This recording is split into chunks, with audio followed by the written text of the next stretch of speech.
I always salute Sharda Devi, that gracious goddess who removes the sufferings of those who bow down to her, who is worshipped by the masters of yoga, who is the very personification of spirituality for this age, who is the giver of devotion and wisdom, and who is the embodiment of compassion. Sri Sharda Devi and her divine play, Chapter 30, The Divinity of Holy Mother, page 591. According to the Hindu scriptures, when God incarnates as an avatar, his Shakti also incarnates with him as his spiritual consort. Krishna said in the Gita, "Whenever there is a decline of dharma and a rise of adharma, I incarnate myself."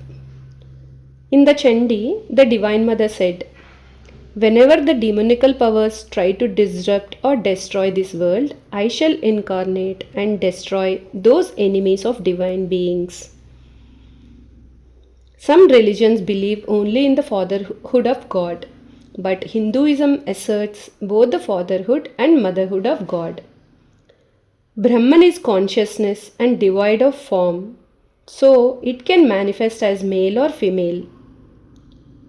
In the Brihadaranyaka Upanishad, it is said that the Creator was not happy because he was alone. He desired a mate. He became the size of a man and wife in close embrace. He divided this body into two. From that division arose husband and wife. This concept is symbolized by the Hindu deity Ardhanarishwara, one half of whose body is female and the other half male. Moreover, this deity has become manifest as Rama and Sita, Krishna and Radha, Buddha and Yashodhara, Chaitanya and Vishnupriya, and Ramakrishna and Sharada, all divine beings who have taken human form. Holy Mother was a Devi, a goddess, but she took on a human form to fulfill her divine mission. Her birth, conduct, and actions were divine, but she concealed her divinity. Ramakrishna once humorously said that she was like a cat covered with ashes. Although she was surrounded by her family, monks, and devotees and behaved like an ordinary woman, she could not hide her divinity completely. From time to time, she revealed her true nature to some of her close disciples and devotees. Holy Mother reveals herself.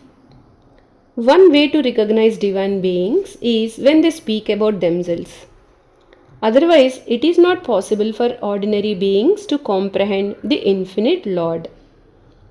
In the 10th chapter of the Gita, before Krishna reveals his divine manifestations, Arjuna says to him, "You are the supreme Brahman, the supreme abode, the supreme purifier, the eternal divine being, the primal God, unborn and omnipresent."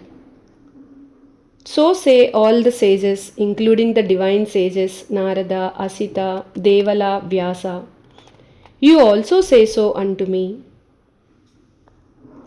Other avatars or divine incarnations also declared their divinity to their disciples.